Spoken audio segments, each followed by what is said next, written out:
জামায়াতের সঙ্গে বিএনপি এখনও জোটে আছে কিনা জানালেন ফখরুল। জামায়াতের সঙ্গে বিএনপির বর্তমান সম্পর্কের অবস্থান স্পষ্ট করেছেন বিএনপির মহাসচিব মির্জা ফখরুল ইসলাম আলমগীর। তিনি বলেছেন, এখন কিন্তু আমরা কারও সঙ্গে জোটবদ্ধ নই। আমরা আছি যুগপৎ আন্দোলন। আমাদের সঙ্গে যে দলগুলো আছে, আমরা যুগপৎ আন্দোলনে আছি, কিন্তু কোনো জোট আমাদের সঙ্গে নেই।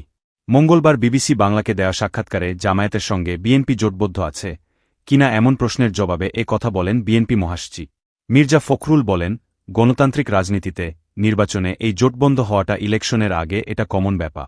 সব দেশে, পৃথিবীর সব জায়গায় আছে। ভারতেও মুসলিম লীগ আর কমিউনিস্ট পার্টি একসঙ্গে জোট বাঁধে। জুলাই গণঅভ্যুত্থানে নেতৃত্ব দেওয়া শিক্ষার্থীরা নতুন রাজনৈতিক দল গঠনকে কিভাবে দেখেন এমন প্রশ্নের জবাবে মির্জা ফখরুল বলেন, সরকারে নিজেদের প্রতিনিধি রেখে তারা নির্বাচনে অংশ নিতে চাইলে অন্য রাজনৈতিক দলগুলো বিষয়টি মেনে নেবে না। অন্তর্বর্তী সরকারের মেয়াদের বিষয়ে এক প্রশ্নের জবাবে তিনি বলেন, যদি সরকার পূর্ণ নিরপেক্ষতা পালন করে তাহলেই তারা নির্বাচন পরিচালনা করা পর্যন্ত থাকবে, তা না হলে নিরপেক্ষ সরকারের প্রয়োজন হবে।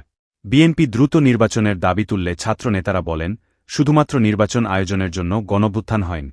এ বিষয়ে মন্তব্য করতে গিয়ে মির্জা ফখরুল বলেন, আমাদের খুব পরিষ্কার করে বলা আছে, আমরা আন্দোলন করছি, রাজনৈতিক দল করছি গণতান্ত্রিক ব্যবস্থার জন্য, গণতন্ত্র প্রতিষ্ঠার জন্য। আর গণতন্ত্রে ঢুকার প্রথম ধাপটি হচ্ছে নির্বাচন।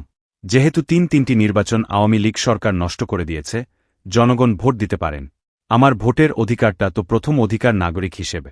আমি এই দেশের মালিক। আমার একমাত্র হাতিয়ার হচ্ছে আমার ভোট। সেটাই তো আমরা দিতে পারিনি। সুতরাং নির্বাচন চায় না বা নির্বাচন প্রধান নয় কথা চিন্তা করাও তো ভুল। নির্বাচনটা আমরা মনে করি প্রধান, কারণ এই নির্বাচনের মাধ্যমেই আমি গণতান্ত্রিক ব্যবস্থায় ফিরে যেতে পারব।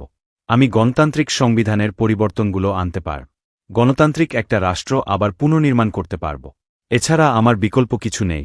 অন্তর্বর্তী সরকার যেসব সংস্কারের কথা বলছে তা নির্বাচিত সরকার ছাড়া পুরোপুরি অর্জন করা সম্ভব হবে না বলে যুক্তি দিতে গিয়ে মির্জা ফখরুল বলেন, যে কোনো সংস্কারের অনুমোদন নেওয়ার জন্য নির্বাচিত সংসদের প্রয়োজন হবে।